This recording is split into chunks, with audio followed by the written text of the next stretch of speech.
Muy buenos días a todos los jóvenes de Colegios Mendel. Una vez más les habla Carlos Enrique Arreaga Alarcón, profesor de literatura. Y el día de hoy, jóvenes, estaremos con un nuevo tema. Si miran ustedes la imagen del PPT, ahí se ve a dos españoles y se ve a un inca. Como ya verán ustedes, el día de hoy hablaremos de la literatura de la conquista, los grandes cronistas y por supuesto el Inca Garcilaso de la Vega y sus comentarios reales. Por eso a continuación iniciamos la presentación de nuestro PowerPoint. La literatura de la conquista Inca Garcilaso de la Vega.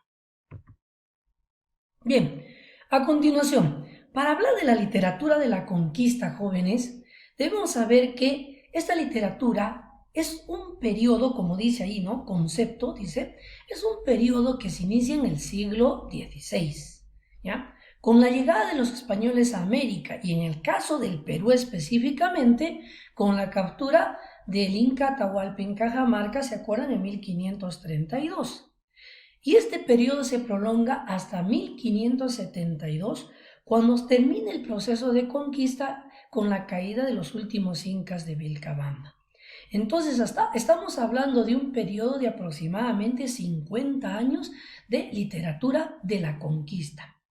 Ahora, la pregunta es, ¿qué se escribió? ¿Qué caracteriza esta literatura? Acá tenemos sus características. Dice, 1. Es una literatura que no está hecha por literatos, es que está hecha por soldados que vinieron a la conquista. Razón por la cual dice, esta literatura no es de buen contenido semántico. 2.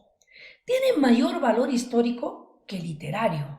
Obviamente es porque ellos lo que trataron de hacer es plasmar los hechos de la conquista y lo que les tocó ver y vivir en ese momento. Tercero, es breve, de amplio carácter popular. Predomina la viveza, el ingenio, la sátira, así como también la habilidad para criticar. Siguiente, las manifestaciones literarias españolas que se emplearon en aquel tiempo son la copla, el romance y las crónicas. Por eso, como ustedes observarán acá en la imagen de nuestro Power, entonces se ve que en la literatura de la conquista se han hecho coplas, ¿no? Se han hecho crónicas y se han hecho romances. Muy bien. Y por último, dentro de esa característica de la literatura de la conquista, ¿qué es lo que se refleja? Dice, se refleja la pugna y la rudeza que se dio entre los conquistadores. Esas son las características de aquella literatura de la conquista. Veamos a continuación lo siguiente. Esa literatura de la conquista, dice, tuvo dos vertientes. Estoy hablando de la literatura de la conquista. Una vertiente popular y una vertiente más culta. Como dice acá, a la vertiente popular, observen por favor, pertenecen tanto, ¿ya? Las coplas, que son esos versos breves que ellos solían utilizar a veces para burlarse, ¿ya? Y los romances, que eran aquellos versos también, obviamente, que mezclan lo épico, que son los hechos, con la lírica, que son los sentimientos. Entonces, coplas y romances son populares. Una segunda vertiente posterior es obviamente la culta, a la cual pertenecen las crónicas. Y justamente acá miren, hay una imagen, dice primera parte, dice, ¿no? De la famosa crónica de Pedro Cieza de León, de la famosa crónica del Perú. Ustedes deben saber que es la primera crónica que se escribió sobre la conquista del Perú. Muy bien, sigamos adelante. Las crónicas de la conquista del Perú. Veamos, ¿qué son las crónicas? A ver, no te olvides que las crónicas pertenecen a la parte culta. Mira, las crónicas dicen, según Augusto Tamayo Vargas, ¿no? Dice que se define como un interesante género, mira lo que dice, género literario, dice, que linda con un poco de historia, tiene de historia, pero también tiene de ensayo y tiene algo de novela. Si bien es cierto, resalta la parte histórica, si bien es cierto, ya, chicos, tiene mucho de historia, obviamente tiene un contenido literario. Por eso dice que es un género literario que linda con historia, ensayo y novela. Muy bien. Clases de crónicas. Como verán, acá hay tres: españolas, indígenas y mestizas. Las españolas son escritas pues por gente nacida en España, ¿no? De raza blanca, y ahí tenemos a Pedro Cieza de León, que escribió la famosa Crónica del Perú y El señorío de los incas. También tenemos al español Juan de Betanzos, que escribió Suma y narración de los incas. Dentro de las crónicas indígenas, obviamente ahí vamos a encontrar a gente de raza andina, quechua hablante, ¿no? Gente que no dominaba muy bien el castellano y que su castellano pues tiene muchas limitaciones, pero aún así escribieron sus crónicas. Dentro de esos indígenas está Juan Santa Cruz Pachacuti Yanquis Alcamaigua, que escribió Relación de las antigüedades del Reino del Perú, y el gran Felipe Guamampoma de Ayala, que escribió su famosa Nueva Crónica y Buen Gobierno. Ambos indígenas, por supuesto. Y por último están las crónicas mestizas, donde encontramos a Garcilaso de la Vega, ¿se acuerdan, no? Hijo de un capitán español y de una princesa cusqueña. Él, el primer mestizo latinoamericano. Y justamente con un gran dominio de español, porque recibió una buena educación renacentista, escribiría los comentarios reales de los incas. Muy bien, chicos, entonces ustedes, como verán, las crónicas han sido clasificadas en españolas, indígenas y mestizas. Listo, jóvenes. Veamos a continuación al más representativo de estos cronistas y de estas crónicas. Estamos hablando de, por supuesto, el Inca Garcilaso de la Vega, nacido en 1539 en Cusco y fallecido en España en 1616. Para los chicos curiosos, para los que recuerdan un poquito, el Inca Garcilaso de la Vega, por ubicación literaria, corresponde al Renacimiento español y por ubicación histórica del Perú es un cronista de la época de la conquista. Como sabrán ustedes, el Inca Garcilaso de la Vega falleció el mismo año en que murieron tres grandes. Y en todo caso, recordemos, en 1616 dicen que falleció el gran William Shakespeare, el autor de Romeo y Julieta de Inglaterra, el gran Miguel Cervantes Saavedra, creador de la novela moderna El Quijote, y por supuesto el Inca Garcilaso de la Vega, autor de los comentarios reales de los incas. Así que ahí tenemos estos tres grandes escritores del Renacimiento. Bien, ubiquemos un poquito más. ¿Qué dice acá? Corrientes. ¿A qué corriente pertenece el Inca Garcilaso? Bueno, ya lo dije, ¿no? Desde el punto de vista universal es renacentista y desde el punto de vista del Perú pertenece a los cronistas de la época de la conquista. No se olviden, hombre de gran dominio de la lengua castellana porque recibió una muy buena educación, ¿Qué más dice? Considerado, miren, observen, es considerado el primer mestizo espiritual y biológico de Latinoamérica. O sea, es el primer mestizo a nivel tanto de cultura y de raza de Latinoamérica. Muy bien. ¿Cómo lo han llamado? Miren, por favor, dice, lo llamaron el príncipe de los escritores del Nuevo Mundo. Acuérdense que el Nuevo Mundo le dicen América. El príncipe de los escritores del Nuevo Mundo. Su nombre completo, miren, acá está su nombre verdadero, es Gómez Suárez de Figueroa, nombre que le pusieron en memoria de uno de sus abuelos. Pero como ustedes saben, él terminó luego firmando sus obras con el nombre de Inca por su ascendencia andina y Garcilaso de la Vega por homenaje a su familia española y su padre Sebastián Garcilaso de la Vega.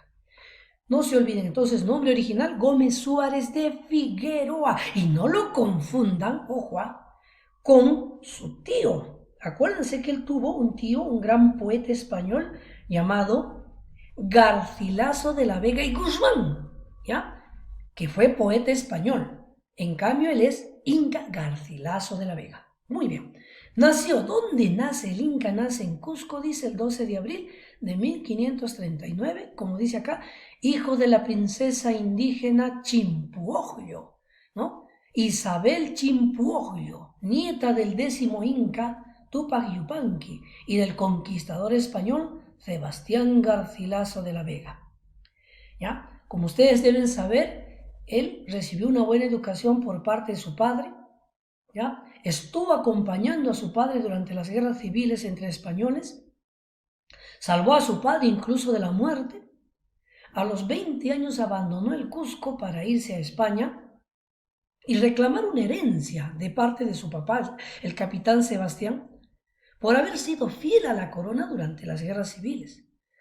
Incluso se integró al ejército español y luchó contra los moriscos, enemigos de España. Y aún así, el rey no reconoció sus derechos y beneficios y herencias que le correspondía por ser hijo de Sebastián Garcilaso de la Vega. Al final, amargado y resentido, se dedicó a escribir y firmó, como era de esperar, con el nombre de el Inca Garcilaso de la Vega. Muy bien, obras. Vamos, sus obritas, acá está.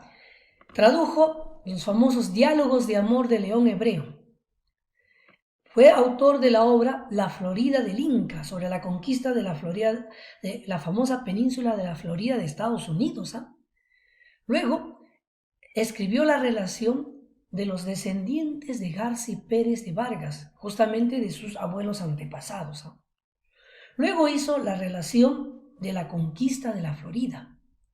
Luego escribió, obviamente, la primera parte de los Comentarios Reales, publicado en Lisboa en 1609.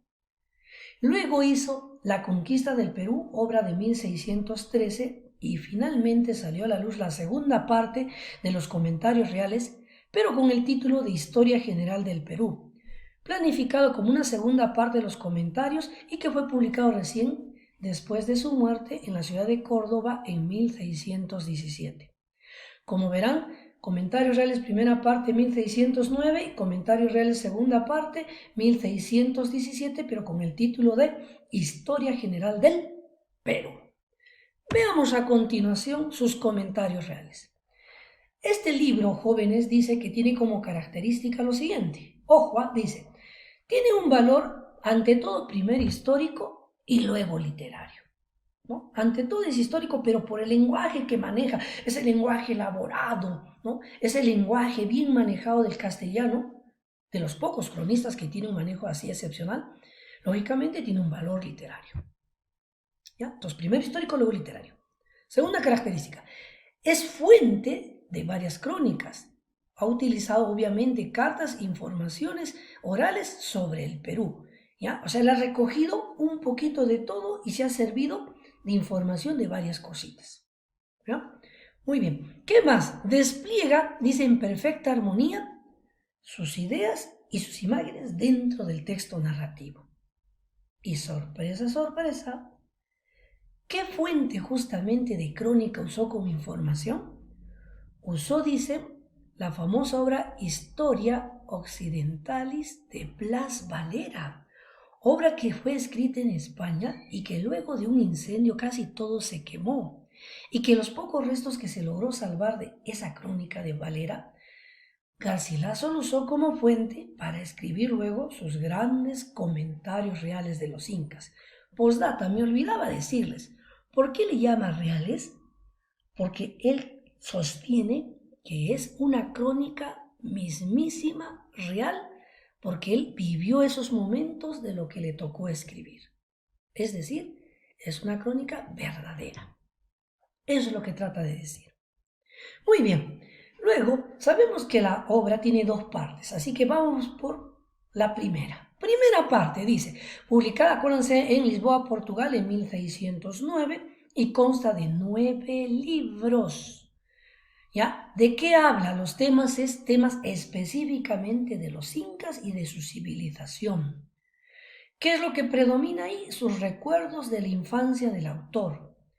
¿Qué hace? Hace una interpretación, ojo, del imperio incaico, pero como una sociedad benévola. Lo toma como un modelo de sociedad perfecta, donde no había pobreza, no había hambre, ¿ya?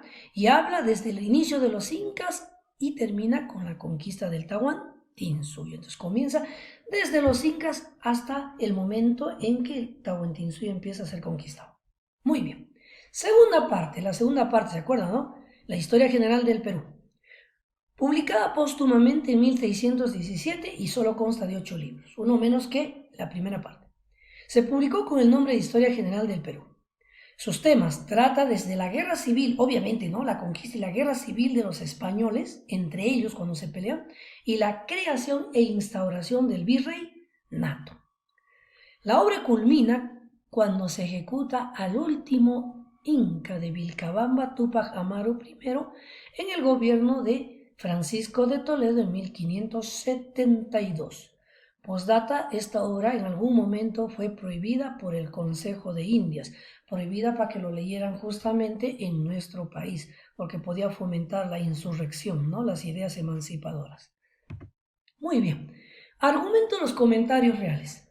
Como ustedes verán, ya más o menos lo hemos anticipado, la primera parte, como dice acá, la primera parte, nos narra los usos, costumbres del imperio del Tahuantinsuyo.